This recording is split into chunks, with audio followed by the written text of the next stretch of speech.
Assalamualaikum warahmatullahi wabarakatuh.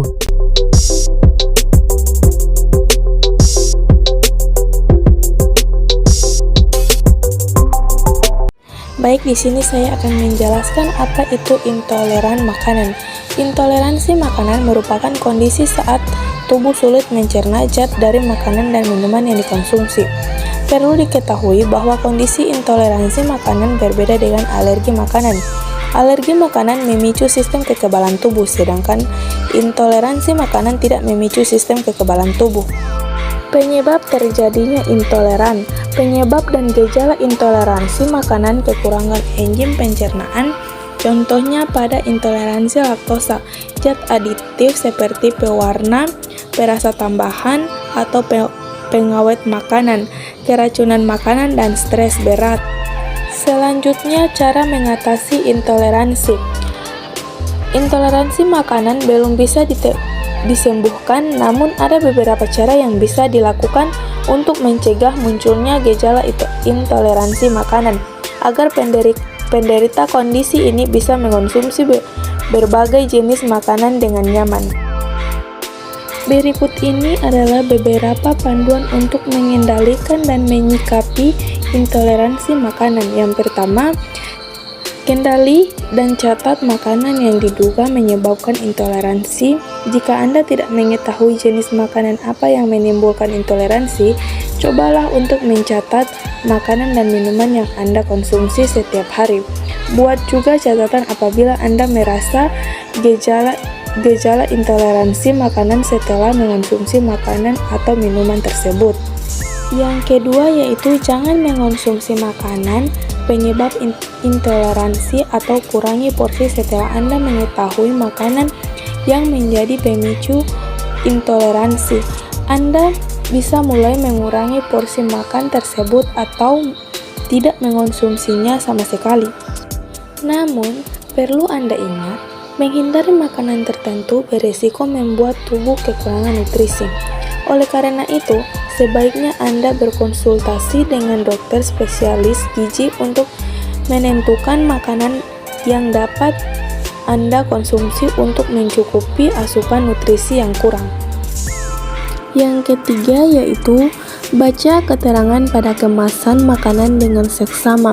Sebelum Anda mengonsumsi produk makanan atau minuman tertentu, jangan lupa untuk membaca label bahan atau komposisi yang terkandung di dalam produk tersebut. Batasi atau hindari konsumsi makanan dan minuman yang mengandung bahan-bahan yang tidak dapat Anda cerna. Yang keempat yaitu konsumsi suplemen enzim pencernaan sesuai resep dokter untuk mencegah dan meringankan gejala intoleransi makanan. Anda bisa mencoba mengonsumsi suplemen enzim pencernaan.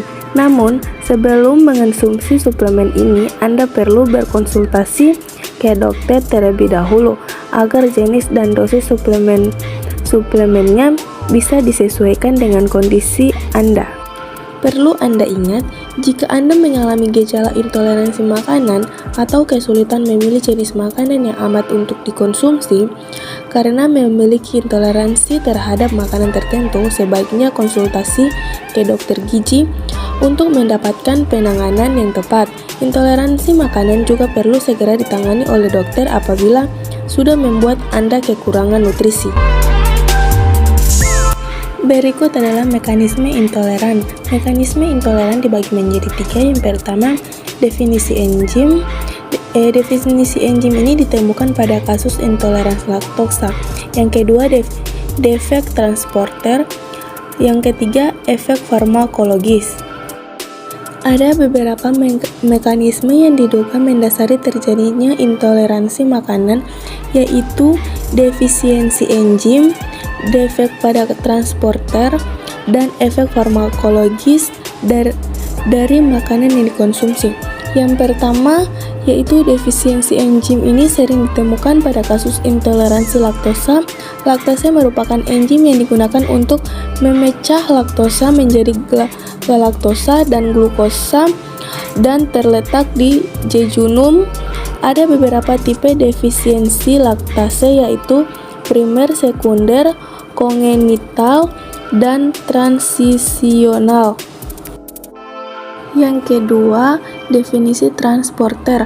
Mekanisme yang kedua adalah definisi pada transporter. Hal ini dapat ditemukan pada intoleransi fruktosa. Fruktosa merupakan salah satu monosakarida yang banyak ditemukan pada buah-buahan.